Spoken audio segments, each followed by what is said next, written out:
Which rock bottom should I begin with? This was the question I pondered as I started to piece together my life story for this memoir. Do I begin with leaving my mom's house at age 15 with no place to live? Or with the living room in the Sunset Strip massage parlor that I called home as a 16-year-old? Maybe I should start with thumbing my way up and down the coast of California with no job or money or place to be. I could begin like a movie with a scene of me as a 15-year-old hanging out at a Santa Monica pool hall and going from sniffing a glue-like solvent called toluene to shooting heroin within a year. Or perhaps I could start a few years later when I got married and then quickly divorced as a teenager. I mean, that's a compelling place to start, except that wasn't exactly rock bottom. That was more like a way station on the way to rock bottom. In fact, if there were a deadbeat to-do list of things to accomplish to reach rock bottom, I'd put a big fat check mark next to all of them. I was kicked out of high school multiple times, never graduated. I was arrested as a kid more times than I could count. I was a drug addict, I was hospitalized, I was homeless, I stole.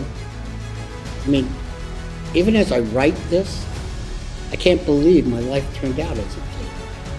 There's almost nothing I can point to in my first 20 years on this earth that would indicate that I get my shit together at some point and be competent enough to hold a job, keep a job, and eventually run anything, let alone an entire company, or two, or three. But that's the ending of my story. If you're reading this, then you have an idea of how things turned out. What you don't know is how improbable my career and my journey through life have been. That's the reason why I was drawn to start this book with one of my many rock bottoms. I have an innate desire to let you know how far I've come. Maybe it stems from a latent need to prove myself because I thought I'd never amount to anything. Maybe it's just ego. Or maybe it's an excuse to put it all on paper for prosperity. So I know that it really happened this way. And it's probably a mixture of all three. And I'm sure psychologists could come up with a whole buffet of other reasons. But one thing I know for sure is that I want to share my story with you, to tell you that your life, your career, and who you are as a person are all within your hands.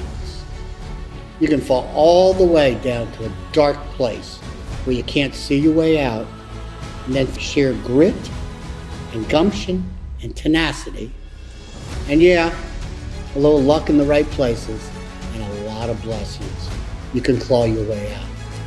Because that's what I did. So you know what? Here's the truth. The reason I can't decide which rock bottom to start with is because I had so damn many of them. And it doesn't matter which one I open with. Divorces, drugs, rehab, relapses, running away, take your pick. Because frankly, they're all dark as hell. And looking back, I can't believe that all of them happened to one guy, me. Instead, what I'm going to do is start at the beginning, at the earliest memories of my childhood, and then we'll go through the highs, literally and figuratively, and the lows, and everything in between, together. So buckle up.